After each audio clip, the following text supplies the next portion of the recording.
Liz Davis. I am a nutritionist and I specialise in digestive health for busy women. So I help busy women fix their digestive problems such as IBS, heartburn, bloating, all those things, and all the associated problems like hormone health and immunity, which I'm going to talk about today because the weather seems to have changed, and invariably with the change in the weather comes some challenges with colds and flus. There's loads of it about. So how can we support our immunity? Well, um, funnily enough, one of the best ways to do it, I think, is actually by supporting your digestive health.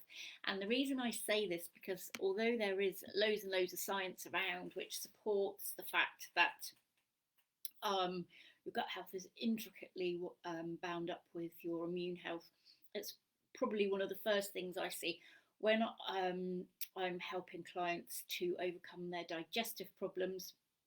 One of the first kind of side effects, if you like, that they see from doing that is that they end up with really robust immunity, so much so that people around them will be dropping like flies with colds and flus and tummy bugs and all the rest of it, and they will escape unscathed. It's really kind of a very pronounced side effect of going in and tackling these gut problems.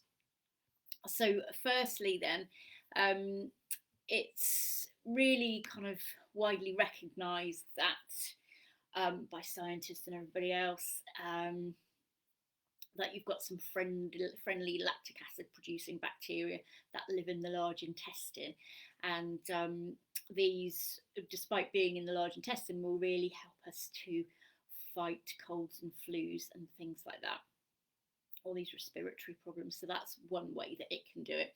And this might seem odd because of the kind of difference in location between your nose and your gut, etc. But actually, I think it's about between 70 and 80% of your overall immune system is actually located in your gut. And this is called your gut-associated lymphoid tissue, or GALT for short. And that's where most of your immune system is housed, and so your cells will go circulating off around the body and then come back there. They'll go off, parading around looking for pathogens to tackle, and but that's kind of where they're hanging out all the time, is in the gut-associated lymphoid tissue. So really important then that we keep our gut healthy, to keep this gut-associated lymphoid tissue healthy, and then keep your immune system healthy, your immune cells healthy that are kind of resident there as well. So your gut bacteria as well, they provide important stimulation to keep your immune system really healthy as well in the gut. And they will kind of regulate how your body responds to infection, as well as kind of regulating that response as well. And so probiotics, friendly bacteria, are really instrumental in how this happens. So the other thing is, as well, there's another kind of really important area, and that is our mucosal barrier. So our mucosal barrier is all over our respiratory tract, so nose, throat, etc., reproductive tract, and also over our digestive tract as well. So it's the first point of contact between the outside world and inside our body. So we need to keep that really robust. It's quite often our body will be fighting, it's full of antibodies. We need to keep it nice and rich in antibodies. We need to keep those antibody levels up, because that's our first layer of defense there.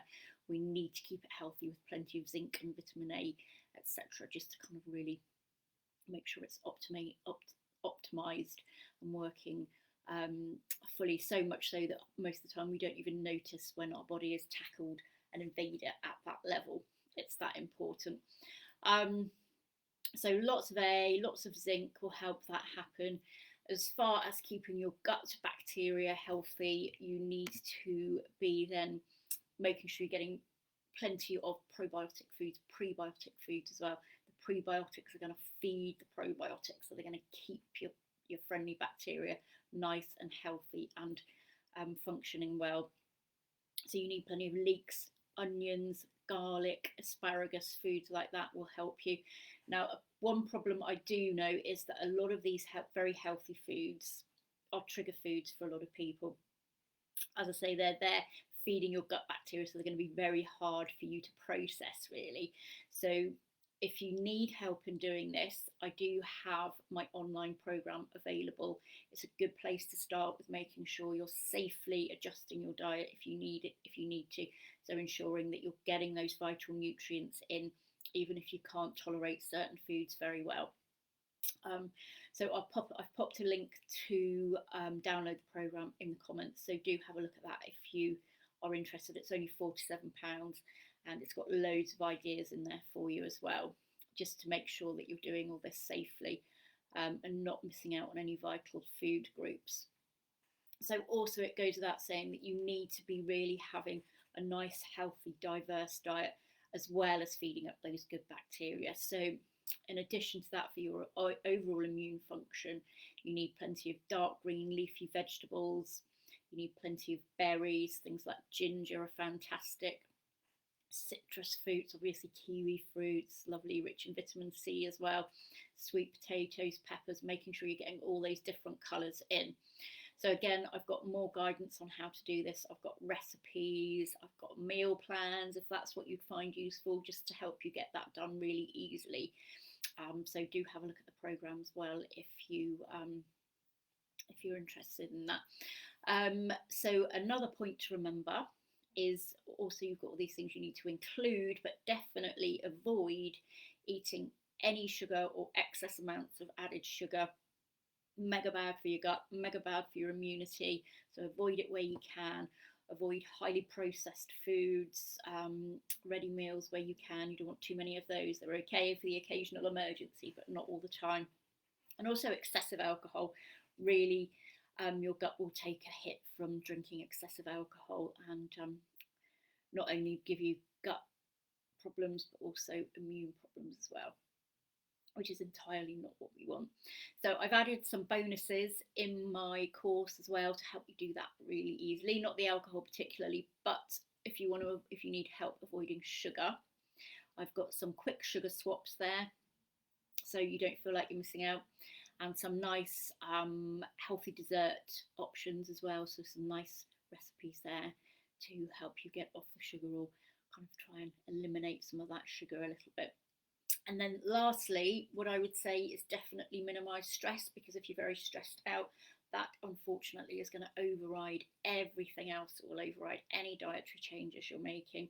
So trying to manage that is going to be really vital. So obviously you can't remove stressors. In an ideal world, we would remove stressors. Stress wouldn't be an issue. But how we respond to that stress is super, super important. So anything you can think of, whatever floats your boat, be it getting out and exercising more. Running is a great stress buster, as is anything like meditation, yoga, journaling, all those things, drawing, painting, etc. Anything to try and really get those stress levels down and help you manage it more effectively. It's going to be superb, not only for your gut, but also for your immunity. Okay, so I hope that helps you. As I say, I've popped a link to download my programme in the comments, so do have a look at that if you're interested, and I shall see you next time. Okay, bye.